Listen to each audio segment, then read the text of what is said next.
MPK sendiri itu singkatan dari Majelis Permusyawaratan Kelas. Sebagai fungsi, itu punya dua peran utama. Yang pertama itu sebagai penjembatan aspirasi siswa kepada pihak sekolah, dan yang kedua itu sebagai pengawas dari OSIS tersendiri, gitu Pak. Jangan ragu buat masuk OSIS, karena di OSIS itu mengajarkan kita untuk bervalue. Value-nya apa? Value itu soft skill di organisasi, di public speaking, di sosial. Dan saya, kalau misalnya saya nggak masuk OSIS dulu, saya menolak untuk masuk OSIS, saya nggak akan bisa berbicara seperti ini. Dulu tuh kan sebelum tahun-tahun berapa SMA itu bayar, ada SPP. Saya SMA bayar, ada SPP-nya. Sekarang kan gratis. Sekarang Gratis, itu kan kebijakan yang luar biasa. iya. Mungkin nanti lagi fasilitasnya lebih keren lagi. Jadi nanti mah mungkin ya, nanti di kedepannya lah, fasilitas yang di kota, di Jakarta, di Bali itu rata dari Sabang sampai Merauke. Jangan patah semangat, jangan membuat tantangan itu menjadi sebuah titik untuk menyerah. Tapi kita harus terus berjuang karena masa depan ada di tangan kita. Kita harus saling merangkul, tolong jangan adakan lagi divide et impera, saling mengadu domba. Di inisiasi saya itu bikin Poce itu yang pertama adalah pingin mendokumentasikan warga Garut lewat video. Karena saya merasa sayang banget nih warga Garut lah, yang istilahnya punya efek positif kepada algoritma, tapi banyak sekali orang-orang yang punya pengaruh positif, punya istilahnya dia berwawasan gitu ya, itu nggak bikin konten. Halo teman-teman Primaris, kita senang sekali karena kedatangan dari teman-teman SMAN 1 Garut, lebih tepatnya teman-teman OSIS dan MPK ya. Oke. Iya, Bersama dengan Kang Fahri dan Kang Arkan. Betul, Oke. Pak. Makasih ya Fahri sama Arkan udah menyempatkan waktunya sepulang sekolah langsung ke sini. Iya.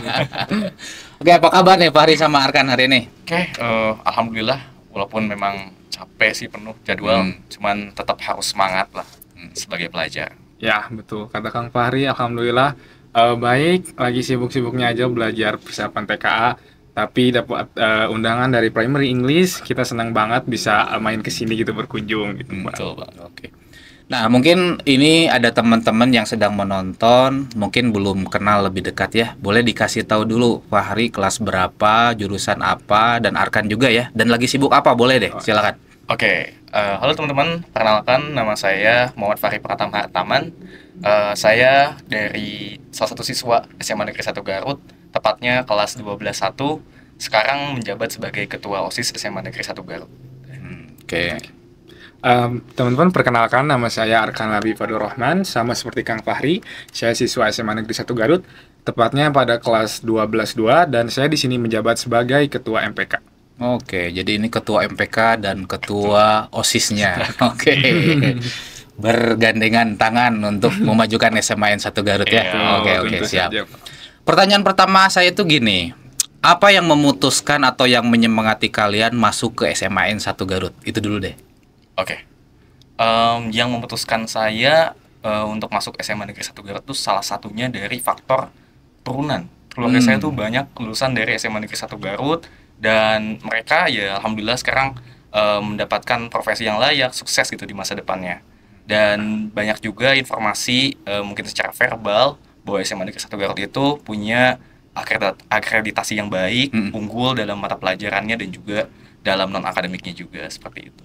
Arkan, kenapa? Ya, baik, tentu saja mirip-mirip sama Kang Fahri ya. Latar belakang keluarga saya juga memang banyak yang lulusan dari SMA Negeri 1 Garut, dan mereka alhamdulillah dapat pekerjaan yang layak. Dan nama SMA Negeri 1 Garut itu di masyarakat Garut mungkin dinamai sebagai SMA yang terfavorit lah, terbaik lah. Jadi dari faktor keluarga juga bilang, "Nak, nanti kamu kalau udah mau lulus di SMP, kamu nanti ke SMA 1 ya, biar masa depannya lebih bisa tertata, lebih baik," gitu, kata keluarga sih.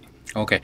Nah, setelah masuk nih ya, kalian kan udah istilahnya hampir ya 3 tahunan lah kurang lebih ya, udah hampir 3 tahun. Ini kan tadi kalian sampaikan bahwa ini SMA favorit gitu, istilahnya banyak, kalau istilah kalian mah genjet, banyak yang ambis. Bener nggak? Betul. Seambis apa anak SMA 1 Garut? Oke. Mungkin berkaca dari teman-teman saya di kelas atau mungkin di kelas lain juga, ya saya lihat mereka datang kan sekolah masuk sekarang jam setengah 7, lalu mungkin belajar les lagi sampai jam 8, dan mereka kadang bercerita tidur baru jam 1 malam, jam 12 malam buat tugas dan lain-lain. Saya pikir ya itu lah lumayan lah ambisius itu. Udah ambisius pokoknya gitu. Oke. Tentu saja dari SMA Negeri 1 Garut, berkaca dari diri sendiri juga yang setiap hari sekolah kan datang jam 6.30, pulang selalu les setiap hari. Dan libur tuh cuman hari Minggu, dan di hari Minggu juga cuma ngerjain tugas, banyak tugas dari guru-guru, apalagi guru-guru di SMA Negeri 1 Garut ya Ria. Kalau ngasih ulangan tuh level soalnya tuh tinggi banget, kadang tugasnya sampai ratusan soal bahkan kalau ada matematika. Ada. Jadi sangat intensif ya kalau di SMA Negeri 1 Garut. Oke. Nah, ini kan teman-teman OSIS dan MPK ya, istilahnya sudah berkarya banyak lah di sana ya. Saya juga pengen tahu nih alasan kenapa Fahri sama Arkan istilahnya masuk ke OSIS dan ke MPK. Oke, jadi awal mula masuk ke OSIS itu pertama memang saya punya pengalaman dulu di SMP. SMP saya ada dulu OSIS karena dulu SMP itu ingin tahu gimana sih lingkungan organisasi di sekolah itu.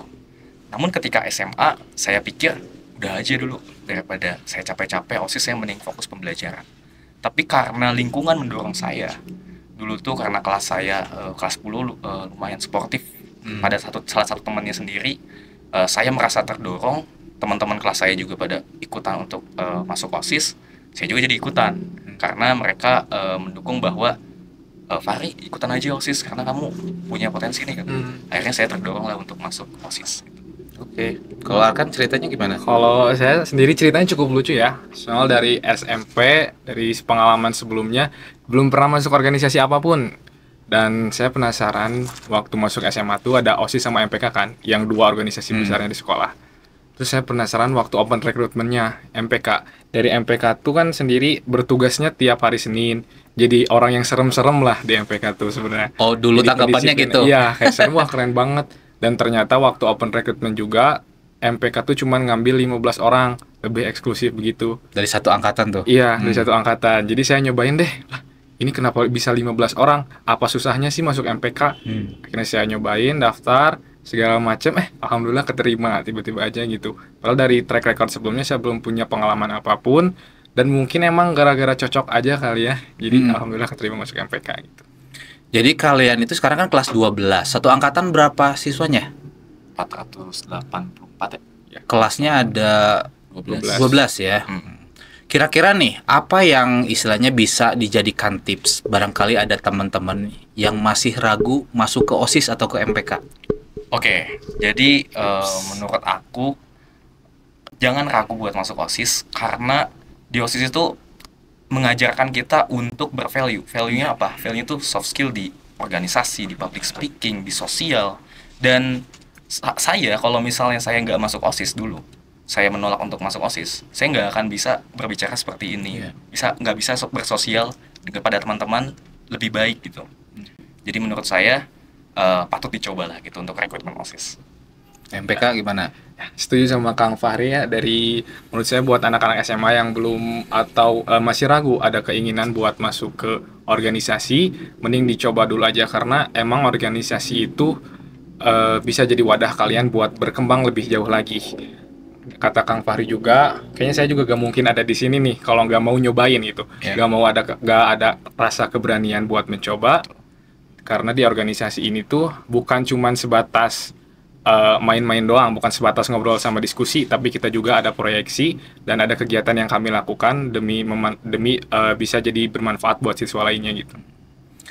Kalau tipsnya supaya menang, kalian ini kan ketua OSIS, ini ketua MPK, otomatis kan kemarin saingannya berapa? Ada ketua OSIS, ada berapa? Ketua OSIS cuma 2. Ada 2 kandidat. MPK ada berapa kandidat? Ada 2 kandidat. Sama 2 ya. Apa kira-kira yang istilahnya harus dipersiapkan, atau mungkin apa yang kira-kira kayaknya saya menang ataupun saya siap gara-gara ini, misalkan apa? Saya kasih mungkin kuncinya supaya menang ya. Jadi ketua OSIS tuh cuman satu, yaitu aktif dan jalani dengan baik setiap kegiatan yang ada di OSIS. Saya melakukan hal tersebut dan itu menurut saya sangat membantu untuk bisa mendorong untuk jadi ketua OSIS gitu. Mungkin yang lainnya seperti bagaimana cara Anda berbicara, ngomong, public speaking, dan berpikir lebih lanjut daripada orang-orang lainnya supaya bisa memecahkan masalah juga itu penting. Begitu. Dan yang terakhir itu adalah antusias harus tinggi gitu, antusias dan juga inisiatif dalam organisasi. Arkan gimana? Ya, saya sama Kak Kang Fahri lagi dari basic-basicnya cukup berperilaku baik dan memiliki kemauan untuk bekerja, untuk melakukan apa dari tupoksi yang sudah diberikan. Sama mungkin kalau buat menang atau enggaknya itu saya cuman yang ngasih tips paling tentang building trust, kepercayaan. Dan kunci dari membuat kepercayaan itu bagaimana kita bisa membuat orang lain percaya. Menurut saya kita butuh kompetensi, intimasi, dan juga kita butuh integrity, dan kita butuh maturity, kedewasaan. Jadi dari intimasi kita bisa merasakan atau membantu kepada yang lainnya juga mengenai emosional mereka. Kita harus aware sama bagaimana perspektif mereka, dan juga integrity kita itu harus utuh dengan apa yang kita lakukan dan apa yang kita katakan. Paling itu sih, membuat trust aja, bangun trust. Dari sekian banyak program yang telah dijalankan oleh OSIS nih ya, setahun ke belakang gitu, boleh cerita program apa aja yang sudah sukses dijalankan oleh kalian berdua? Program yang sampai saat ini sudah sukses itu yang pertama kita mulai dari MPLS, masa pengenalan lingkungan sekolah bagi siswa baru. Maba ya? Ya. Lalu ada juga kegiatan yang mungkin baru, belum pernah dilaksanakan sebelumnya, yaitu Kabaya ya. Kabaya. Kebijakan baru dari Kang Deddy Mulyadi. Apa nih? Gubernur. Jadi isi acaranya secara ringkas tuh mengenai permainan tradisional di Sunda. Dan itu dilaksanakan oleh seluruh siswa di SMA Negeri 1 Garut dan dilombakan gitu. Sama seperti pekan olahraga ya, sama seperti pekan olahraga. Dan Kabaya tuh surat kebijakannya diedarkan gara-gara ada libur panjang ya, biar mengisi waktu siswa agar nggak main kemana-mana. Jadi katanya Kang Deddy Mulyadi ngasih kebijakan itu. Terus ada acara di sekolah mengenai permainan tradisional. Jadi ayah solnah yang kayak gitu ada. Iya, betul. Keren ya. Lalu selanjutnya itu Idori. Jadi 17 Agustusan ya, 17 Agustusan kemarin alhamdulillah terlaksana. Dan sekarang yang sedang ingin dilaksanakan lagi itu adalah LDKS. Jadi latihan dasar kepemimpinan siswa seperti itu. Kalau dari MPK sama mungkin ya, saling support aja ya acaranya ya. Pengawas sebagai DPR-nya nih. Ya, nah, dari sekian banyak acara yang sudah kalian laksanakan berdua nih, MPK sama OSIS, pasti ada tantangannya dong. Ya. Gimana cara kalian istilahnya menghadapi beberapa tantangan yang sudah kalian lalui itu? Banyak sekali tantangan untuk menyelenggarakan sebuah acara, khususnya ya pada saat masa jabatan saya dan juga Kang Arkan. Banyak mungkin perubahan dari regulasi pendidikan dari gubernur, dan juga ya ada regulasi baru dari pihak kepala sekolah karena kepala sekolah juga ganti. Dan di situ yang paling mungkin menjadi titik masalah itu adalah komunikasi dan juga bagaimana kita bisa melaksanakan acara ini jauh lebih baik daripada tahun sebelumnya. Nah, di situ saya berpikir kalau kita harus berpikir lebih mandiri, karena tahun sebelumnya dan tahun sekarang ini memiliki pembedaan yang berbeda. Jadi saya pikir anak-anak OSIS harus bisa menciptakan strategi yang lebih matang tanpa banyak bantuan gitu. Namun saya tetap melaksanakan komunikasi yang terus intensif gitu kepada pihak sekolah. Jadi lebih tepatnya kunci dari apa yang diselesaikan itu komunikasi antar anggota OSISnya harus bagus, terus kemandirian dari anggota OSISnya juga harus tinggi, dan yang terakhir itu kita harus bisa mengejar komunikasi kepada pihak sekolahnya. Ngobrol ya. Iya. Nah, ini mungkin teman-teman ada yang masih belum tahu nih. Mungkin nanti sama Arkan bisa dijelaskan apa fungsi MPK atau apa bedanya dengan OSIS. Arkan, boleh. Kalau di MPK sendiri itu singkatan dari Majelis Permusyawaratan Kelas. Itu satu-satunya majelis yang ada di SMA Negeri 1 Garut nih. Dan kalau sebagai fungsi itu punya dua peran utama. Yang pertama itu sebagai penjembatan aspirasi siswa kepada pihak sekolah, dan yang kedua itu sebagai pengawas dari OSIS tersendiri, begitu Pak. Jadi ngelihat kinerja OSIS ya, kayak DPR misalkan nggak benar berarti ditegur gitu. Iya, dievaluasi. Kalau anggotanya MPK ada berapa, OSIS ada berapa? Berikut mungkin ini barangkali ya, misalkan ada teman-teman yang MPK itu emang ada strukturnya, ada apa aja. Terus OSIS juga mungkin, OSIS dari SMN 1 ada apa aja bagian-bagiannya. Silakan dari siapa dulu? Akan boleh. Boleh Arkan, gimana MPK tuh? Ada Kalau- berapa orang? Ada organisasinya ada berapa? Silakan. Kalau sekarang MPK itu terdiri dari 32 orang. Banyak ya? Oke. Iya, itu tuh 2 angkatan. 2 angkatan, berarti kelas 12 dan kelas 11. 11, oke. Ya, kalau dari strukturnya tersendiri, MPK tuh ada yang pertama BPH, Badan Pengurus Harian, itu isinya ketua, wakil ketua, sekretaris, bendahara, dan Oke. humas. Selanjutnya kami punya komisi A. Komisi A, komisi B, komisi C, komisi D. Di komisi A kami mengawasi OSIS dari bidang 1 sampai 4, Oke. komisi B bidang 5 sampai 8, komisi C itu sebagai eksekutor dari audiensi atau study tour kalau memang ada kebijakan diperbolehkan lagi, dan langsung ke komisi D itu sebagai induk dari ibu dari MPK. Jadi mereka itu mengawasi internal MPK bagaimana, apakah ada masalah, kalau ada yang mau cerita ke komisi D bisa dan sebagainya. Intinya kayak gitu sih. Kayak gitu ya. Kalau Arkan sendiri nih sebagai ketua, kita bahas MPK dulu. Gimana cara menyamain ketika beda pendapat sama teman-teman MPK? Itu kan kepalanya banyak tuh 32 kan? Iya, 32. Gimana cara ininya? Kalau itu kita biasanya melaksanakan rapat rutin sebagai konsolidasi aja antar anggota, dan jika ada suatu permasalahan yang sedang diperbincangkan, kita mencari solusi bareng-bareng. Kita mengumpulkan semua anggota, kita mencari solusi bareng-bareng. Misalnya kalau dari komisi A memiliki pendapat seperti ini, komisi B seperti ini, C dan D seperti ini, beda-beda semua. Mungkin nanti kita bisa cari solusi lebih baiknya seperti apa gitu. Yeah. Kita efektifkan apa yang mereka pendapatkan, dan mungkin saya akan mengambil keputusan yang menurut kami itu semua dengan sistem musyawarah mendapatkan mufakat yang lebih baik itu untuk keputusan nantinya step by step. Oke, jadi ngobrol ya kuncinya ya. Oke. Konsolidasi. Iya, betul. Konsolidasi, betul. Kalau OSIS sendiri nih, coba Fahri jelasin, ada apa aja di OSIS? Oke. Barangkali ada yang penasaran atau mungkin ya tadi ya, nggak tahu gitu, OSIS teh emang aya naon wae dina OSIS. Iya. Coba. Oke, OSIS itu yang pertama tentunya BPH yang paling atas sebagai kepalanya dari OSIS, lalu BPA itu apa? BPH Badan Pengurus Harian. Oke. Di bawah ada isinya itu ketua, sekretaris, terus bendahara. Masing-masing ada wakilnya. Oke. Lalu untuk selanjutnya yaitu per bidang dan juga departemen. Saya jelaskan dulu dari bidangnya. Bidang 1 itu mengenai kerohanian, jadi membawahi unsur-unsur yang bersifat rohani, dan juga membawahi satu badan pangkalan atau ekstrakurikuler yaitu DKM Masjid. Lalu yang kedua yaitu mengenai bela negara. Ini mencakup kedisiplinan, lalu tentang kewarganegaraan, dan yang selanjutnya juga bidang 3 itu mengenai pendidikan. Jadi disebutnya Kemendikbudnya OSIS. Iya, iya. Lalu dari bidang 3 itu membawahi badan pangkalan atau ekstrakurikuler yang bersifat akademis seperti KIR, terus klub-klub seperti English Club, Ekonomi Club, dan juga berbagai hal lainnya. Oke. Lalu selanjutnya ada bidang 4.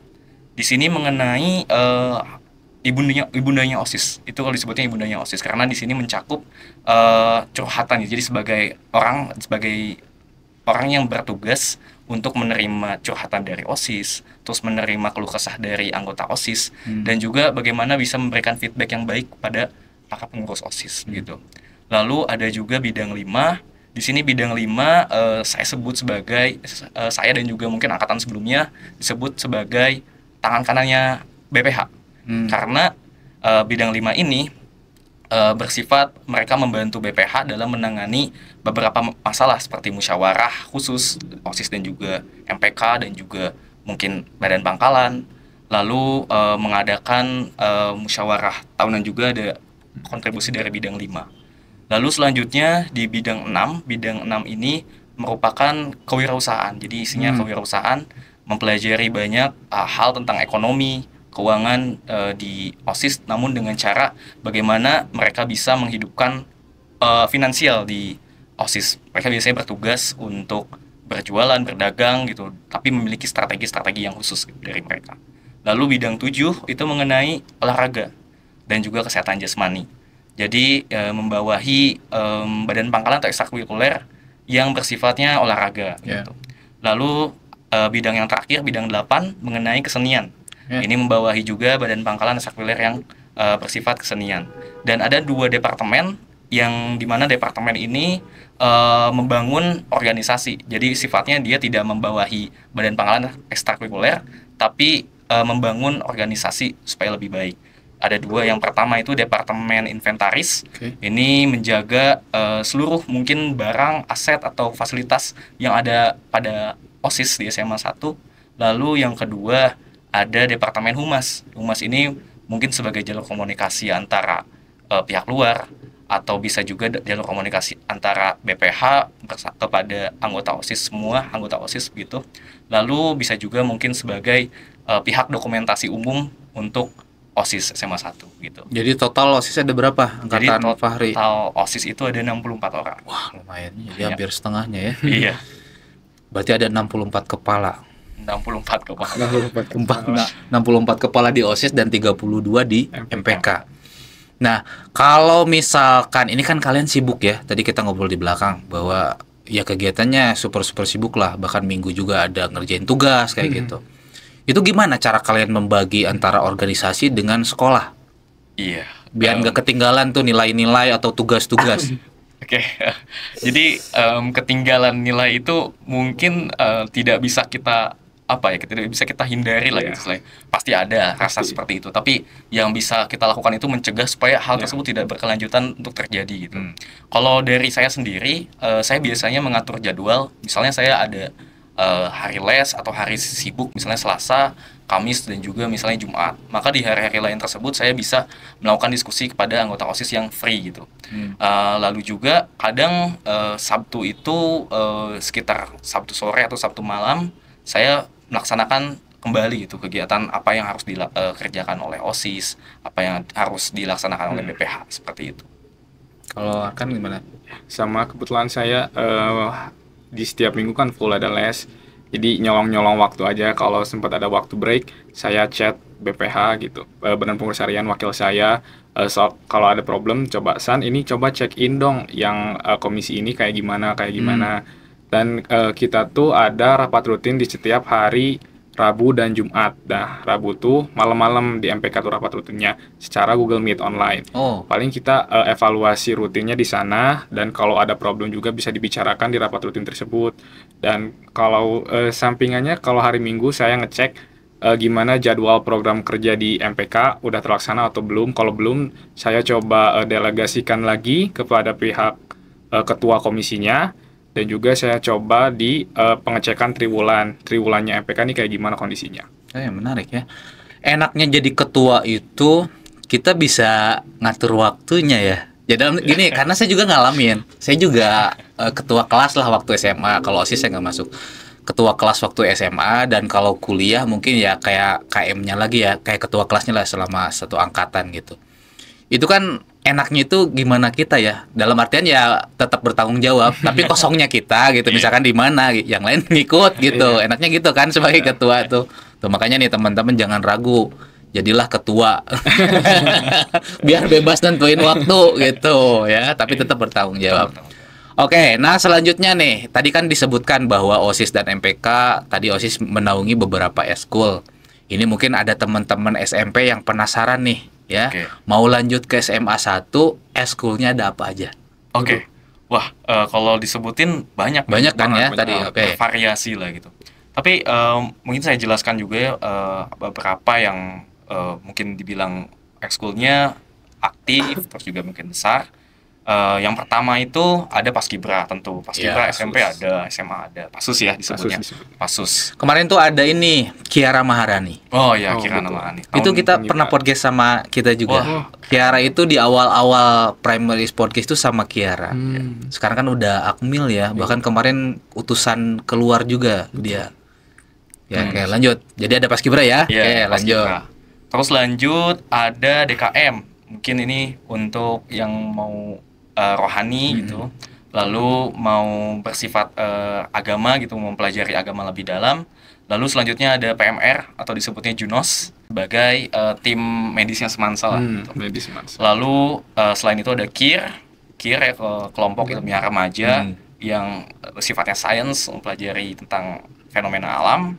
Lalu selanjutnya ada OP ya, olahraga prestasi. Nah, Oke. nah tapi di OP sama KIR itu tuh ada lagi cabangnya, jadi banyak gitu. Kalau OP kan ada basket, itu ada nama-namanya sendiri, ada basket, ada badminton, ada Futsal, hoki juga, mungkin ya. futsal ada. Oke. Lalu Untuk Padel udah ada belum padel? Belum. Padel padel. kan lagi rame nih padel. Terlalu Tahu padel? mahal Iya, kayaknya. terlalu mahal. Oh, di Garut kan udah ada lapangnya Oh iya, kan? lapangnya, iya. Padel John Pasar tuh Arif, udah iya. ada. Betul, betul. Oke, lanjut. Oke. Jadi kalau untuk KIR di bawahnya itu ada klub-klub yang bersifat akademis ya. Jadi ada komputer, ada English, ada ekonomi, Fisika. terus ada kalau mata pelajaran tuh hampir lengkap ya. Ada ekonomi, fisika, astronomi dan lain-lain pokoknya. Terus ada juga paper club. Nah, paper club yang saya kenalkan tadi awal itu mengenai tentang karya tulis dan juga debat. Lalu selain itu apa lagi ya? Smash. Oh ya, Smash. Ada kesenian. Nah, Smash ini tentang kesenian, dan Smash juga ada di cabang-cabangnya juga ya. Gitu. Itu pokoknya sekilas tentang ekstrakurikuler di. Jadi istilahnya selain keakademikan, teman-teman yang istilahnya mau KIR ada, mau yang ke olahraga ada, lengkap lah ya. Kalau Fahri sama Arkan sendiri ikutan ekskul apa? Boleh cerita, dan seseru apa ekskul kalian gitu? Kalau aku sih awal kelas 10 tuh penasaran sama ekskul informatika tentang komputer kayak gitulah. Wih, ada apa nih, kan dulu saya emang suka main game ya dari PC. Jadi saya penasaran nih ke komputer, ada apa sih di ekskul komputer ini. Akhirnya saya masuklah kelas 10 dan ternyata waktu masuk namanya SMA Negeri 1 Garut, saya langsung belajar coding tuh di sana. Python. Iya. Enggak Python, C++. Oh, saya masih Iya, C++. Oke. C++, tapi tetap aja kaget dong. Soalnya di SMP saya nggak belajar coding tuh, baru di SMA. Saya masuk sana, tapi ternyata seru juga, guru-gurunya tuh emang berkompetensi banget buat ngajarin siswa, nggak cuman serius, tapi mereka juga fun. Ada gamesnya lah. Dan guru-gurunya tuh ngobrol sama kitanya. Ya nggak cuman ngejelasin ini kerjain ini, enggak, tapi mereka tuh ngobrol. Dan emang seru banget gitu. Kadang juga kalau di pertemuan selanjutnya diselingin dengan bermain games dan cara membuat games gitu. Oh, menarik ya. Iya, seru sih. Paling kayak gitu. Kalau Fahri apa? Kalau saya ini mirip-mirip sama Arkan. Kalau Arkan tuh informatika, kalau saya tuh klubnya, ada komputer klub juga. Oh, oke. Bedanya apa? Kalau informatika tuh lebih ditekankan sama akademiknya. Akademiknya. Kalau komputer club tuh lebih kayak ya seru-seruan juga, seru-seruan aja gitu. Akademiknya ada, tapi kita lebih ada juga mainnya gitu, mainnya sosialnya gimana, begitu. Saya sama tertarik awalnya sama komputer, tapi pengen yang sifatnya nyantai gitu, gak mau yang intens. Akhirnya saya masuk komputer club. Menurut saya awal-awal itu rame karena kakak-kakaknya baik, terus teman-temannya juga. Saya kira saya nggak jago coding, saya dibully, tapi ternyata dirangkul juga gitu. Dan banyak gamesnya gitu, yang mencakup mungkin pengenalan tentang komputer. Lalu di kelas 11 saya ingin mencoba hal yang baru, jadi saya transisi dari komputer club pindah ke paper club. Gitu ya, di paper club. Nah, di paper club itu akhirnya saya mengenal banyak tentang bagaimana struktur dari karya tulis gitu. Akhirnya saya mencoba banyak latihan dan juga bagaimana berkomunikasi dengan anak-anak di paper club, dan ikutanlah lomba gitu. Ikutan lomba pertama dulu waktu ada lomba dari PUPR, tapi kalah. Akhirnya coba lagi. Dulu ada pembinanya juga yang baik. Akhirnya saya dituntun untuk lomba, dan alhamdulillah di tahun 2024 bisa menang gitu ITB. ITB ya, oke. Dan kemarin itu kan ada angkatan sama Fatihah tuh, siapa ya yang Jejaka yang masuk IPB gara-gara yang eceng gondok. Ahik Mal ya. Ya, itu juga paper club juga bukan? Atau bukan? Kalau nggak salah bukan ya. Kalau Fatihah ya. Fatihah yang paper club ya. Iya, Ahikmam apa gitu ya. Dia kan masuk IPB gara-gara eceng gondok. Betul. Benar ya? Iya, betul. Benar ya? Iya. Benar kan? Saya lihat ya, ngikutin juga karena ikutan polo gitu. Kita kan ya beberapa kolaborasi lah dengan teman-teman Mojang Jajaka dan perdutaan yang lain gitu. Makanya ngikutin. Nah, kalau misalkan ini kan ya tadi udah disampaikan beberapa banyak sekali ekskul yang istilahnya bisa diikuti teman-teman gitu ya. Kira-kira nih dari sekian banyak ekskul yang tadi dipaparkan, ada rekomendasi nggak dari Arkan ataupun dari Fahri sendiri? Rekomendasi dari saya justru lebih bersifat opsional ke individunya. Oke, tergantung orangnya. Kalau misalnya orangnya suka sains, suka ilmiah, masuknya ke KIR gitu. Oke. Masuknya ke KIR. Kalau misalnya pengen lebih nekanin lagi di akademis tertentu, di bidang tertentu, maka masuklah ke KIR yang akademik, KIR materi gitu.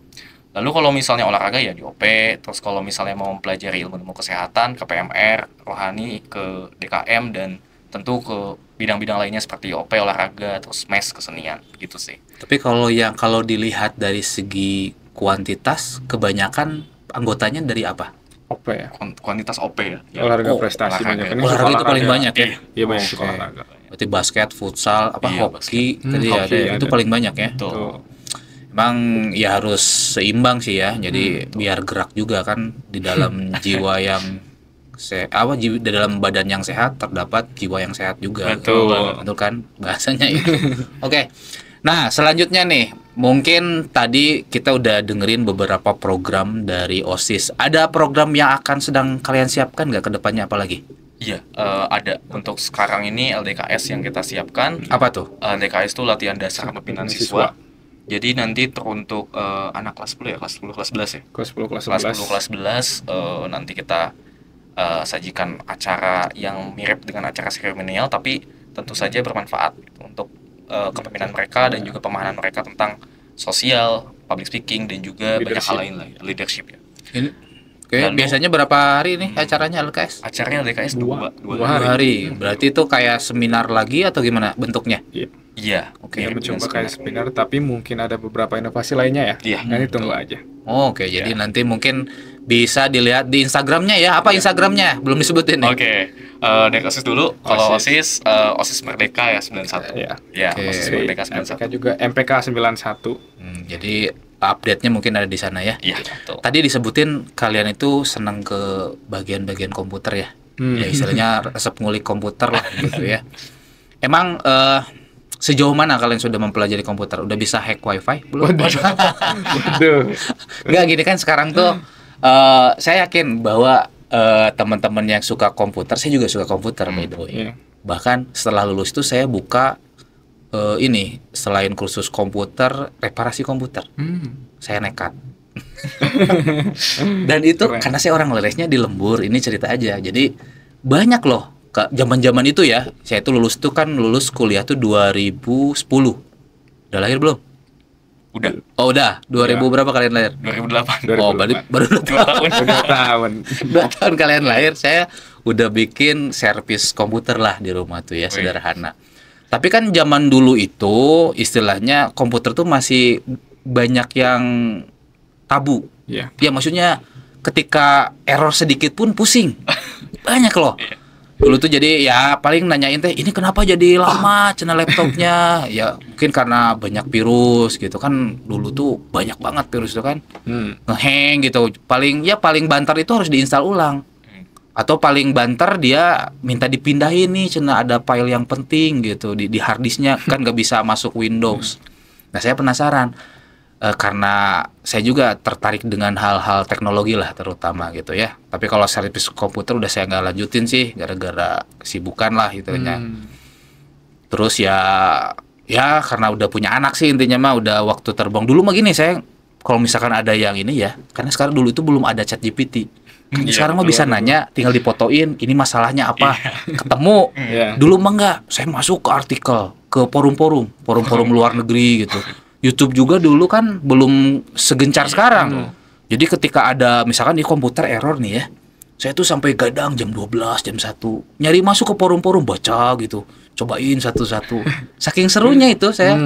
Di Instagram saya pun saya masih ada karena saya Instagram dijadikan memori kan ya. Iya. Masih ada saya ketika lagi reparasi 5 PC karena sekolah dulu. Jadi 5 PC error semua, saya foto tuh sebagai kenang-kenangan gitu. Nah, saya juga penasaran, udah sejauh mana kalian mempelajari, apakah sudah bisa bikin AI sendiri? Udah bisa jalanin robot atau gimana? Ya. Oke, Mari, Bang. mungkin dari aku sih justru kalau dibilang profesional nggak jauh sama sekali. Ya. Lebih ke taunya aja sih, tahu kayak bahasa yang saya tahu mungkin sekarang baru C++ sama Python. Python. Dulu Java juga sih tahu, cuman Java nggak tahu cara pakainya. Lebih tepatnya ke mungkin beberapa program aja sih yang simple, belum bisa sampai program yang kompleks ngebuat aplikasi AI atau hal apapun itu. Tapi yang terpenting menurut saya itu adalah bagaimana kita menyukainya atau tidak gitu. Kita suka sama komputer atau enggak gitu. Kalau dari Arkan? Mirip-mirip sama Pari, kita bukan profesional, cuman tahu aja sedikit bahasa pemrograman karena di sekolah juga diajarkan. Paling mentok-mentok bikin website ya. Website aja ya. Iya, CSS sama JavaScript aja udah paling sampai Itu juga sana. udah bagus. Bahkan saya juga kemarin sempat kepikiran sama si Kang Adam. Dulu mah dia di Circle Web di Kopi Tiluan. Maka tadi saya ngobrol Kopi Tiluan. Kang Adam tuh lulusan SMA 1 juga. Sinramen tuh Kang Yogi. Kenal nggak Kang Yogi? Kang Yuki. Ya udah atas sih pokoknya, itu juga anak SMA 1 gitu nya. Kepikiran dulu tuh kata saya kayaknya perlu ada komunitas coding. Ada nggak sih di Garut komunitas coding? Wah, Kurang tahu tahu juga ya. kurang tahu. Kata saya ya ini mah coding dari dasar aja, dasar pemula banget kita ngumpulin, karena coding itu setahu saya selain yang tadi ya misalkan untuk website, bikin aplikasi, tapi mengasah otak juga. Mengotak logis kan, kita harus apa yang error. Tapi kesini muncullah ChatGPT yang bisa membenarkan codingannya. Iya. Bahkan si CEO Nvidia siapa tuh pokoknya CEO Nvidia kan bilang, kata dia ya, sekarang itu jangan terlalu fokus ke coding karena AI sudah bisa melakukan itu. Paling basic-basicnya aja lah, misalkan kayak gitu, sekedar tahu. Jadi saya juga ya mengurungkan tuh mau bikin komunitas. Tapi kalau kalian mau bikin kayaknya seru. Wah, seru juga, cuman sayang aja nggak profesional. Coding juga cuman dikit banget ya. Oke, itu selingan aja ya. Saya kata berdasar komputer. Kembali lagi nih ke OSIS nih. Tadi istilahnya kan sebentar lagi acara mau diadain LDKS ya. Nah, mungkin ada nggak dari Arkan sama Fahri ya harapan besar untuk OSIS kedepannya nih? Tadi kan ini LDKS itu berarti program terakhir atau ada lagi? Ada satu lagi Porak ya. Porak. Porak. Orang olahraga itu ya, program olahraga ya. Tapi mungkin ada nggak harapan istilahnya yang pingin lebih besar lagi atau lebih gimana nih OSIS itu kedepannya untuk regenerasi nanti? Betul banget. Ya saya sangat berharap sekali untuk OSIS Merdeka 91, sebutnya OSIS Merdeka 91 ya. Oke. Itu dapat bisa mengembang amanahnya dengan baik, tanggung jawabnya, terus bagaimana mereka bisa menerapkan apa yang telah mereka pelajari dari kakak-kakak kelasnya yang sebelumnya. Dan saya yang paling utamakan itu adalah akhlak dan perilaku mereka yang harus kita tekankan, karena tentunya kita ini OSIS sebagai pelajar yang terpilih gitu di instansi kita masing-masing. Jadi tentu saja untuk acara saya juga berharap untuk bisa lebih besar lagi, mungkin lebih kreatif lagi, dan bisa lebih lebih menjadi pemikat mata bagi para siswa di SMA 1 gitu. Oke. Arkan, amin ya. Amin. Kalau Arkan gimana? Ada harapan besar untuk MPK atau untuk OSIS itu sendiri?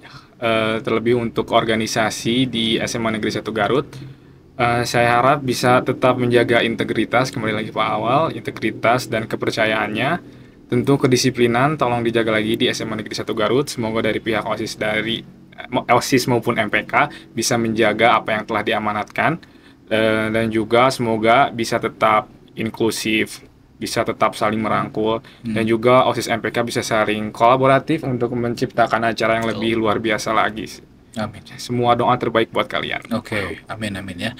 Nah, kalau dari segi ini istilahnya keluar dari sekolah misalkannya, tadi kan ada bidangnya humas dan segala macamnya. Kegiatan apa sih yang istilahnya seru banget yang pernah dilakukan oleh OSIS ataupun MPK tapi bukan di lingkungan sekolah? Ke masyarakat atau kemana gitu? Pernah nggak, kira-kira apa? Dulu tuh sempat ada mungkin sedikit kolaborasi ya pada saat Hari Anak Nasional. Pada saat betul. Hari Anak Nasional, Ya. memang kami sebagai OSIS MPK itu tidak sebagai panitia utuhnya, tapi sebagai yang memeriahkan acara juga. Itu kami bekerja sama dengan FAD, Forum Anak Daerah. Iya ya. Dan menurut saya sih ramai juga gitu, karena saya kembali untuk mempelajari permainan-permainan tradisional yang terlupakan dari kita juga gitu. Iya. Dan ada banyak sih pelajaran yang kami dapatkan, tentunya dari pembinanya FAD juga, dari rekan-rekan FAD, dan juga beberapa mungkin dari pihak DPR juga sempat datang ya kalau salah, dan juga beberapa dinas pendidikan. Lalu kami juga sempat ada acara dengan bintang tamu waktu itu wakil bupati, tapi memang bukan acara kami, cuman kami sempat ikut saja gitu, berkontribusi untuk mobilisasi siswa dan lain-lain. Kami ikut juga menghadiri acara tersebut dari pengenalan aplikasi untuk masyarakat Garut. Oke, Itu yang sih Garut hebat. ya, Aplikasi itu ya? betul. Oke, oke. Itu sih 2 cara yang dari eksternal sekolah. Keren. Oke, itu kan yang bikin tuh si Kang Yusep. Hmm. Tuh, iya, Kang O Yusep kan datang kan ke SMA 1, saya lihat Kang Iya. Yusepnya yang pakai kacamata juga. Oh iya. Ingat nggak? Lupa lagi. Lupa lagi Lupa lagi. siapa ya. Oke ya. Ya, Kang Yusep Maulana itu orang Garut. Emang dia ahli di bidang IT, suka bikin aplikasi. Kalau sekarang kalau di Instagramnya itu sedang ini kawal data IG-nya Kawal tuh. data. Jadi bikin beberapa statistik, misalkan yang lagi rame, yang viral apa, dicek tuh kebenaran datanya. Dia suka ngecek-ngecek kayak gitu. Lihat deh nanti di Instagramnya. Oke, oke, siap. Nah, selanjutnya nih, ini kan saya penasaran nih, tadi doa yang terbaik lah untuk OSIS dan MPK selanjutnya ya, yang tadi sampaikan Fari sama Arkan. Saya penasaran dengan mimpi kalian waktu kecil deh, karena ini aku mungkin nanti akan berlangsung ke pertanyaan selanjutnya, kita akan ke bidang pendidikan. Apa sih mimpi Fahri dan Arkan waktu kecil dulu? Dulu waktu kecil aku belum sampai kepikiran masuk organisasi ataupun ya masuk ke ruang lingkup politik sekolah. Dulu aku cuman punya satu mimpi, yaitu jadi insinyur. Senior? Jadi insinyur karena ayah aku insinyur, jadi terinspirasi untuk menjadi insinyur. Salah satunya di bidang bangunan gitu, infrastruktur sipil. Tapi sekarang malah jadi berbeda gitu, berubah. Sekarang pengen jadi apa? Sekarang jadi teknik elektro, tapi tetap di lingkup teknik gitu. Teknik ya. Iya. Oke. Kalau Arkan? Kalau aku sendiri belum kepikiran sih waktu kecil, tapi emang dulu suka dengerin musik nih. Suka dengerin musik, kebetulan ayah juga suka musik. Oke. Suka main gitar di rumah waktu kecil. Sampai kepikiran pengen nyobain jadi Anak band. Iya, anak band. Tapi emang gak kesampaian aja. Emang gak kesana ternyata passionnya waktu udah gede.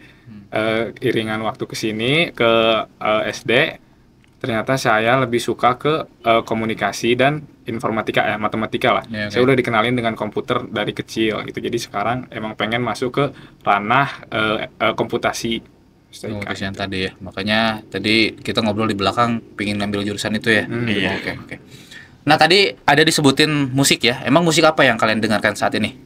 Penasaran aja nih. Gen Z tuh lagi dengerin musik apa sih? Aduh, akan dulu aja deh. Aku sendiri dengerin semua musik ya, indie, pop, Britpop, Oke.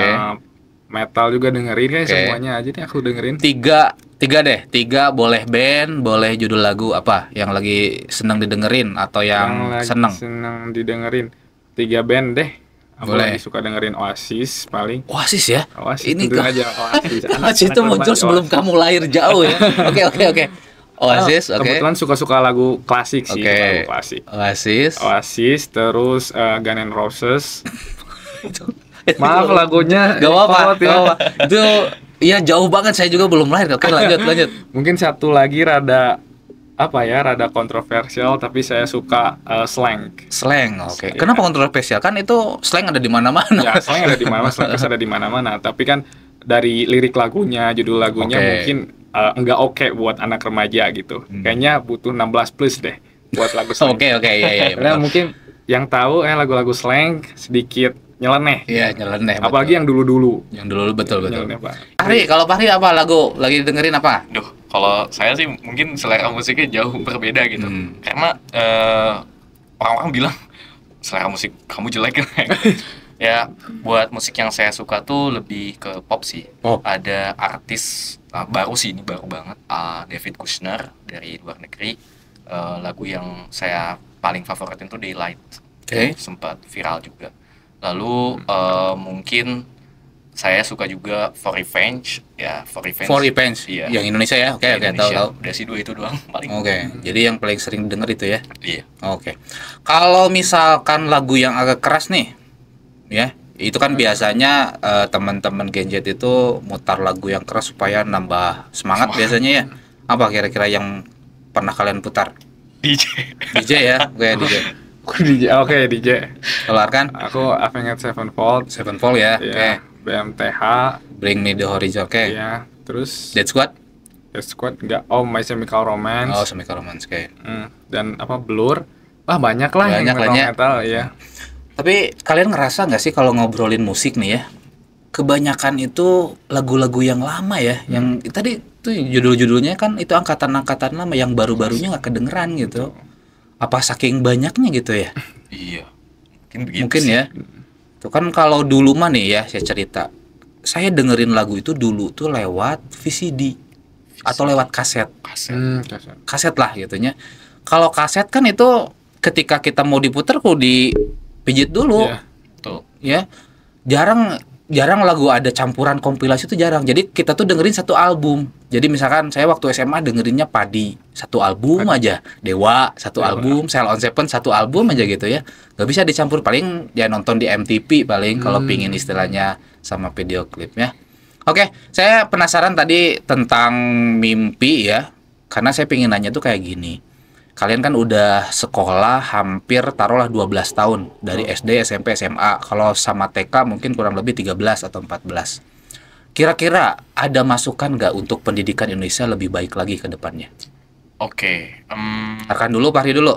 Akan dulu aja deh. Oh, aku dulu Oke. ya. Masukan buat pendidikan di Indonesia. Supaya lebih baik lagi. Supaya Ini lebih kan baik sekarang lagi. ya alhamdulillah ya. Oke. Alhamdulillah. Tapi pastinya ada dong. Kalau saya sendiri nih ya, dari saya dulu kalau boleh. Gaji guru pingin tambah gede lagi kalau saya masukannya. Supaya nanti tuh terbentuk para pengajar-pengajar yang benar-benar berkualitas. Setuju. Maaf ya, bukan berarti sekarang nggak berkualitas, enggak. Tapi kebanyakan tuh sekarang ya, contohnya ya mungkin teman-teman saya juga banyak yang sangat berpotensi, pintar banget. Tapi karena gaji guru, tahulah gaji guru berapa gitu, belum bisa sejahtera, kan milih yang lain. Nah kalau nanti gaji guru gede banget, otomatis kan nanti berlomba-lomba tuh orang teh, gaji guru teh bener ya gitu. Bisa boga Fortuner misalkan. Ada nggak guru yang boga Fortuner? Ya. Jarang kan? Nah ini tuh pertanyaan besar loh. Iya. Dari kalian apa kira-kira? Aku dulu ya. Dari aku dulu apa ya? Sistem pendidikan di Indonesia Oke. mungkin. Dari perspektif Bapak mungkinnya sebagai guru juga Bapak, Ya. iya sebagai pengajar seperti itu, guru dengan gaji yang tinggi bisa mencari lagi apa potensial-potensial sebagai guru di luar sana. Tapi kalau mungkin saya dari perspektif siswa, mungkin dari sistem pendidikannya yang kurang apa ya, kurang terstruktur lah. Pendidikan di Jawa Barat, Jawa Timur, Jawa Tengah tuh kayak beda-beda gitu. Yeah. Kurikulumnya juga menurut saya enggak terlalu efektif dikarenakan tidak apa ya, dari ucapan kebijakan dari pendidikan, dari Kementerian Pendidikan dengan apa yang terjadi di sekolah itu kadang berbeda gitu. Oke. Ada yang berbeda. Dan juga paling di bagian infrastruktur sekolah. Iya, fasilitas ya. Ya, mungkin itu yang jadi kelatar belakangan yang menurun gitu. Soalnya tidak merata. Apalagi yang di daerah-daerah Iya, ya. daerah saya harapkan juga bisa gitu kayak Pangandaran, Pamumpek, semoga sekolahnya itu bisa sama levelnya dengan SMA Negeri 1 Garut. Oke, menarik. Iya. Fahri gimana? Saya setuju dengan statement dari Bapak ya tadi soal gaji guru dinaikin dan juga tentang fasilitas dan juga fasilitas ya dari Arkan. Jadi memang kalau berkaca dari kondisi sekarang, menurut saya kenapa guru-guru itu harus ditingkatkan mungkin gajinya dan juga fasilitas mungkin di sekolahnya juga, karena itu merupakan dasar dari pendidikan yang bagus itu berkualitas. Ya, jadi menurut saya ketika misalnya guru diberikan hal yang membuat mereka menjadi lebih enjoy ketika belajar mengajar, maka kepada siswa pun servisnya akan menjadi lebih baik juga gitu. Lalu mengenai fasilitas sekolah tentunya itu sangat banyak sekali kesenjangannya ya. Dari SMA di Garut, mungkin di Bandung juga, dan Jakarta dan lain-lain, dari luar Jawa Barat juga pasti banyak. Lalu ada satu hal lagi yang mungkin menurut saya agak kritik, yaitu tentang kebijakan 50 siswa di sekolah negeri. Oke, iya saya juga agak terlalu Betul. banyak ya. Oke, lanjut. Ya menurut saya sih memang pada dasarnya itu memiliki sebuah tujuan yang baik gitu, karena menanggulangi siswa. Tapi ketika saya melihat mungkin kondisi sekolah sekarang, banyak sekali mungkin guru-guru yang berbicara dan bercerita kepada siswa kelas 12 bahwasannya mereka juga lelah dengan jumlah siswa yang banyak, satu kelas 50. Tambah lagi fasilitas di sekolah yang kita tahu di Garut itu belum banyak penambahan itu. Lapangan sekolahnya, terus misalnya area tanahnya, apalagi ketika di kelas agak kurang kondusif karena panas dan juga siswa ini jadi tidak bisa fokus untuk belajar gitu. Itu menurut saya yang menjadi bahan kritikan itu untuk pendidikan sekarang. Ini tidak benar dan tidak salah ya. Iya. Kita hanya menyampaikan pendapat aja apa yang sudah Betul. kita rasakan. Karena kan ini hak kita Betul. sebagai rakyat yang istilahnya dijamin undang-undang terkait kehidupan yang layak dan pendidikan yang berkualitas. Betul. Gitu tuh ada hak itu gitu. Makanya ya tidak salah tidak benar, dalam artian nggak apa-apa gitu. Ya mudah-mudahan didengar. Iya. Atau mudah-mudahan nanti kalian 10-20 tahun kemudian kalian yang istilahnya penentu kebijakan tersebut. Amin ya. Amin. Amin ya. Jadi kayak ini nih, dulu tuh kan sebelum tahun-tahun berapa SMA itu bayar, ada SPP. Saya SMA bayar, ada SPP-nya. Sekarang kan gratis. Sekarang gratis. Gratis. Itu kan kebijakan yang luar biasa. Iya. Ada kenaikan. Saya SPP berapa ya dulu? Pokoknya bayarlah. Setiap bulan tuh awal bulan tuh bayar gitu pakai SPP. Sekarang kan gratis. Alhamdulillah. Mungkin nanti lagi fasilitasnya lebih keren lagi. Jadi nanti mah mungkin ya, nanti di kedepannya lah. Fasilitas yang di kota, di Jakarta, di Bali itu rata dari Sabang sampai Merauke. Ah, iya. Jadi nggak ada lagi misalkan istilah ker belajar teh panas tadi misalkan ya, Betul. kenteng bocor atau misalkan ya kayak gitu tuh udah nggak ada lagi. Mudah-mudahan ya. Benar-benar. Oke. Selanjutnya terkait ini masih perihal pendidikan. Saya percaya bahwa Arkan dan Fahri ini sudah menemukan 1 atau 2 buku yang ngena banget. Yang istilahnya, wah iya buku edan misalkan keren Iya. banget nih. Boleh cerita buku apa dan kenapa? Oke, boleh dari saya dulu? Boleh. Oke. Jadi 2 buku yang menurut saya ngena banget itu pertama buku yang saya baca waktu kelas 1 SMP yaitu Positive Thinking by Napoleon Hill.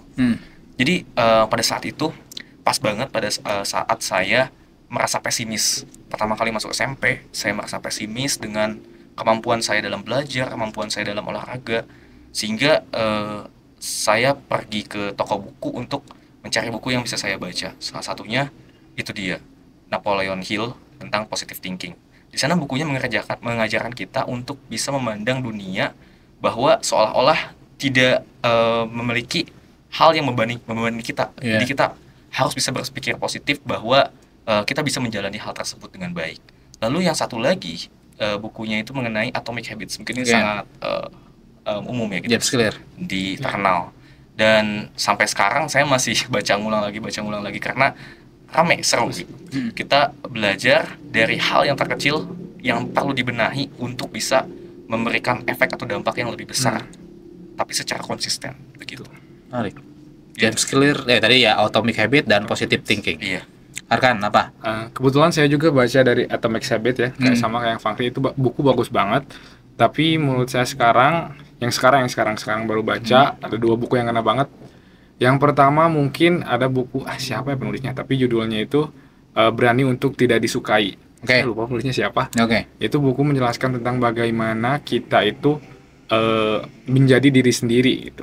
Karena orang-orang ini takut bahwasanya bisa tidak disukai. Jadi mereka itu ingin menjadi apa yang orang ekspektasikan, Oke. bukan menjadi diri mereka sendiri. Buku itu menjelaskan bagaimana kita bisa bebas dari ekspektasi orang dan bisa menjadi versi yang lebih baik dari diri kita sendiri.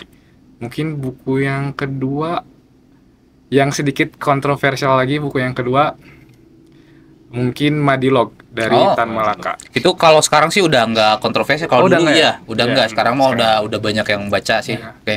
Takutnya kan ya buku-buku orang kiri kan, takutnya Iya. gimana materialisme, dialektika dan logika. Yap. Itu buku cukup berat, tapi di bab pertama cukup mencengangkan ya mengenai materialisme, keterbelakangan rakyat Indonesia dikarenakan mereka percaya dengan suatu hal yang gaib. Itu benar-benar membuka pikiran saya bahwasanya cara berpikir materialisme itu bagaimana dan cara menemukan solusi melalui dialektika itu bagaimana, itu cukup ya. Iya. Jadi sama iya Madialog tuh dulu sempat dilarang, tapi sekarang mah udah nggak. Selamat. Kalau film nih, kalian nonton film nggak? Nonton. Cerita dong, film apa yang seru menurut kalian yang pernah ditonton? Oke, film yang menurut saya seru dulu tuh pernah film fiksi ilmiah Interstellar. Oke. Interstellar. Itu seneng. Percaya nggak itu bisa kejadian? Kalau sekarang ya, kalau berkaca dengan Percaya. kalau kejadian sih kayaknya bisa jadi ada ya. Bisa jadi Karena ya. Kalau ngelihat video-video pembahasannya katanya banyak relasinya Black dengan hole ya, fisika gitu. kemungkinan. Oke, Betul. oke. Tapi kalau sampai sekarang belum ada yang mencapai sana kan manusia gitu. Terus selain Interstellar ya, Oppenheimer, saya juga suka Oke. Oppenheimer. Lalu ada Loki juga, Loki yang apa ya, yang series movie itu di Oh, yang Disney ya? Ya, Oh, betul. oke oke oke. Itu Ya, ya. menurut saya juga itu lumayan sangat memiliki filosofi mendalam gitu. Iya, iya, iya. Kayak Joker lagi kan filosofinya kayak Iya, gitu kan. betul. Meskipun jahat tapi ada cerita ya tertentu lah iya, gitu yang bisa betul. kita ambil gitu. Oke oke oke. Kalau Arkan apa? Aku nggak terlalu suka nonton film, tapi paling apa ya, film yang bagus menurut aku tuh Good Will Hunting. Oh, tahu. Anak Itu jenius. yang jenius Iya, yang nggak mau sekolah. Yang nggak mau sekolah. Tahu tahu. Sisi psikologinya kan dapat kan. Dia tuh kenapa seorang avoidan ya.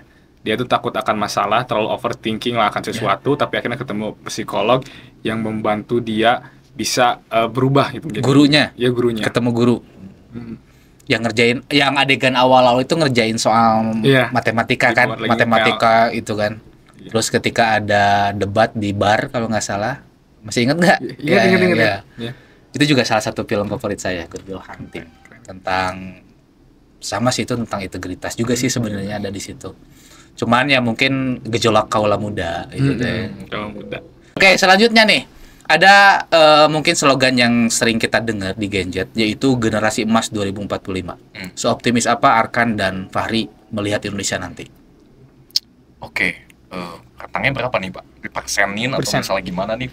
Ya terserah, mau terserah. dipersenin, tapi kita harus optimis dong. Oke, saya sih optimis ya, karena menurut saya berkaca dari Gen Z sekarang, walaupun memang banyak orang-orang yang berkata bahwa Gen Z itu adalah generasi yang strawberry lah, istilahnya gitu, strawberry, lunak gitu. Tapi menurut saya mereka mempunyai sebuah pemikiran yang ingin hal yang simple gitu. Yeah. Jadi memecahkan sebuah masalah yang kompleks dengan hal yang simple, dengan menggunakan sumber daya yang ada, misalnya teknologi. Mereka salah satu generasi yang banyak menggunakan teknologi, sedangkan betul. dunia ini kan dikendalikan dengan teknologi. Jadi menurut saya ketika nanti generasi Z ini, Gen Z ini mencapai pada usia produktif mereka, mencapai usia-usia yang bisa dikatakan mereka berkontribusi pada negara, bagi saya ini bisa menjadi salah satu potensi bagi Indonesia untuk apa ya, bukan revolusi tapi sifatnya kayak perubahan dari hal yang memang sifatnya tradisionalis atau misalnya hal yang mungkin tidak mendasar pada teknologi menjadi banyak yang teknologi. Itu membuat Indonesia maju gitu. Oh ya, Arkan? Saya setuju 70% lah optimis kalau Indonesia Mas 2045 itu bakal terjadi. Dikarenakan memang potensi dari Indonesia pasti ada ya. Ya. Teknologi, perkembangan teknologi segala macam. Tapi yang kita butuhkan tentunya kepemimpinan dari Indonesia itu sendiri, the change maker-nya. Ya. Ya, kita bertaruhkan pada beliau, mungkin nanti suatu saat bakal datang, tapi menurut potensial di Indonesia tentunya pasti ada. Dikarenakan Indonesia kan mulai apa ya, seperti menundia lah, banyak orang Indonesia yang bisa sampai ke level internasional tuh sekarang udah banyak diketahui orang luar negeri gitu. Jadi pasti ada. Jadi kita harus sama-sama ya. Kita sama-sama optimis, sama-sama siapkan. Ya. Betul. Jadi kan sebenarnya bangsa ini bangsa yang besar. Cuman sayangnya itu kita sering diadu domba nih. Ya, Itu dia. ya kerasalah ketika politik kemarin ya, kita yang pihak A, pihak B, pihak C. Padahal ini bangsa kita sendiri loh. Iya. Saling ejek di sosial media, komen kemana-mana, buzzer dan segala macam. Itu kan yang istilahnya kita bangsa besar tapi diadu domba kayak gitu ya, kayak zaman dulu aja gitu. Mungkin di buku-buku sejarah di PD et Impera itu benar-benar merusak. Makanya, tapi saya percaya kok Gen Z sekarang, Gen Z dan istilahnya dengan kecanggihan teknologi sekarang, kita sudah terlatih tuh. Yang mana hoax gitu, yang mana akun buzzer, kita udah tahu. Kita udah terlatih kan. Udah ada pengalaman lah gitu. Dan saya rasa ya mudah-mudahan kedepannya kita nggak termakan isu-isu yang contohnya yang kemarin lah, ketika ada demo besar ya. Betul. Di seluruh Indonesia ya, meskipun ada tragedi tapi ya alhamdulillah. Tanya sih, lebih ke penasaran kenapa primary English itu banyak mengundang mungkin influencer atau misalnya tokoh-tokoh pelajar di Garut ya khususnya untuk diadakannya podcast. Podcast ya. Hmm. Oke, ini mungkin betul ada beberapa pertanyaan. Kunaon cenah kursus bahasa Inggris tapi bikin podcast? Apa hubungannya? Iya. Bener nggak? Iya, bener. Oke. Jadi kalau boleh saya cerita, jadi inisiasi saya itu bikin Poce itu yang pertama adalah pingin mendokumentasikan warga Garut lewat video. Karena saya merasa sayang banget nih anak-anak yang bukan anak-anak lah, istilahnya warga Garut lah, yang istilahnya punya efek positif kepada algoritma. Sekarang itu kan bahasanya tuh jihad algoritma, banyak-banyak konten. Betul. Bener gak? Tapi yang saya sayangkanku banyak sekali orang-orang yang punya pengaruh positif, punya istilahnya dia berwawasan gitu ya, itu nggak bikin konten. Saya nggak tahu apakah karena keterbatasan apa gitu ya. Padahal kan sekarang kalau semakin banyak konten yang sorry itu saya ya, ada istilahnya terlalu banyak hiburan lah. Iya, betul. Ya, kita udah tsunami-nya tuh hiburan terus semua. Sedangkan konten-konten positifnya porsinya masih sedikit. Makanya saya itu dulu ya udahlah kita bikinin aja istilahnya ngobrol, pingin mendokumentasikannya di teman-teman ini semua. Mudah-mudahan 10 tahun, 20, 30 tahun YouTube masih ada, kalian bisa nonton lagi. Oh iya, Pak Ari baheula ke SMA teh. Ketika misalkan udah di perusahaan mana atau sudah menjadi apa. Oh iya, Arkan dulu nih, Arkan baheula teh. Kalau YouTube-nya masih ada ya. Iya. Ya, itu mungkin ya. Terus yang keduanya, kami juga istilahnya pingin mengajak kepada teman-teman untuk belajar ngomong. Yang tadi disampaikan public speaking di organisasi itu penting. Ngomong tuh modal utama. Dan itu harus dilatih. Iya, betul sekali.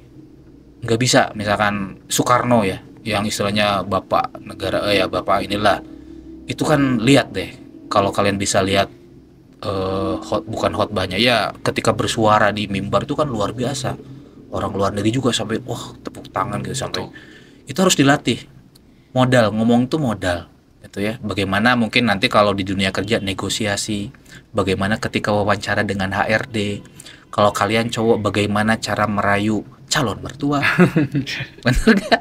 Iya. Itu modal loh. Modal. Kita harus ada topik pembicaraan dengan calon mertua teh, Pak. Assalamualaikum. Martabak, Pak.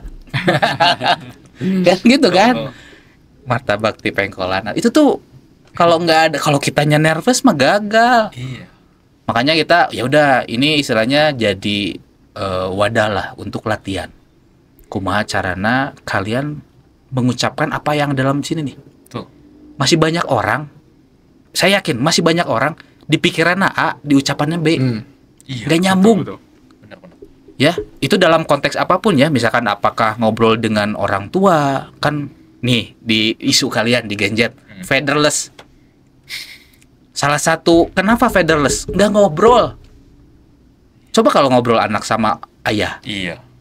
Betul. Ya, itu tuh karena ya itu. Jadi ya saya yakin itu karena nggak dilatih. Kita itu bangsa yang tidak terlatih untuk ngomong, untuk istilahnya debat. Iya. Masih kurang tuh. Gimana cara ngungkapin pendapat? Saya tuh pendapatnya gini gitu. Itu masih tabu di kita. Makanya ayo latihan bareng-bareng lah gitu. Itu sih niatnya. Ya mudah-mudahan semakin banyak sih saya yakin.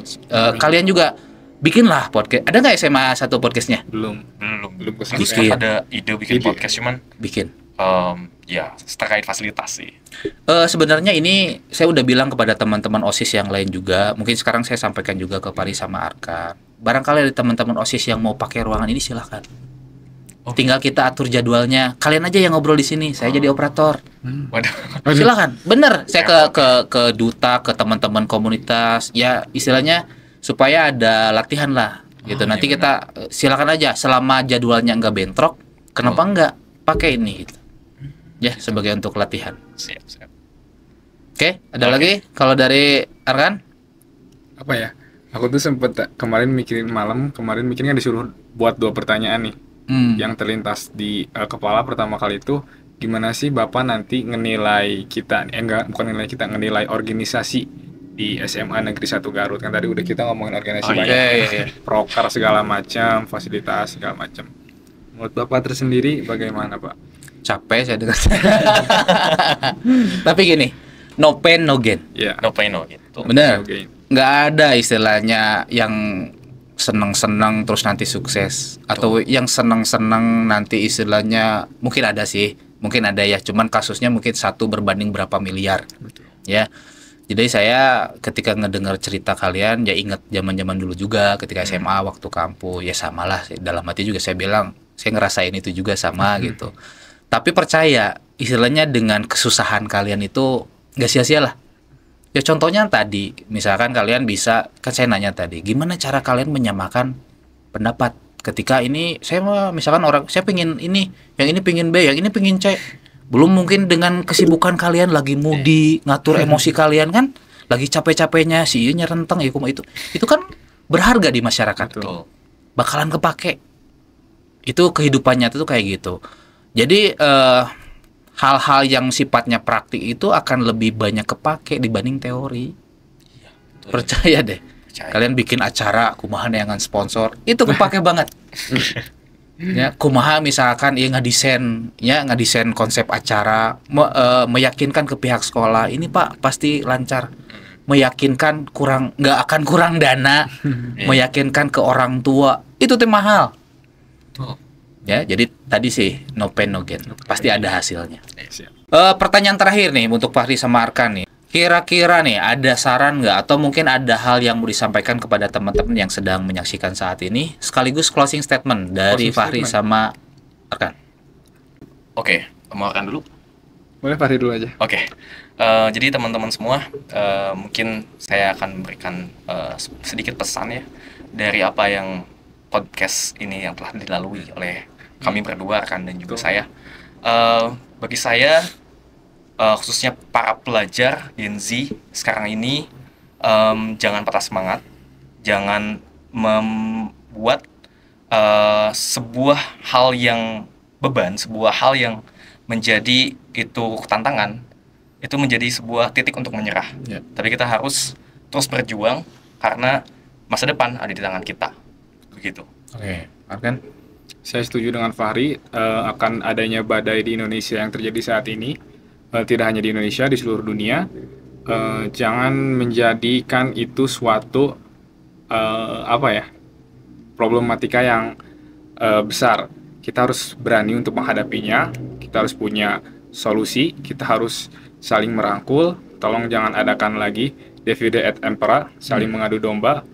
Jauhilah itu, dan untuk dunia politik tolong sehatkan lagi dunia politik, dan maupun sistem pemerintahan yang terjadi di Indonesia. Kami harap itu bisa membawa perubahan ke Indonesia 2045, menjadi Indonesia Emas 2045. Ya, mungkin sekian aja dari saya sih. Oke, teman-teman, itulah OSIS dan MPK dari SMAN 1 Garut, Kak Fahri dan Kang Arkan. Terima kasih.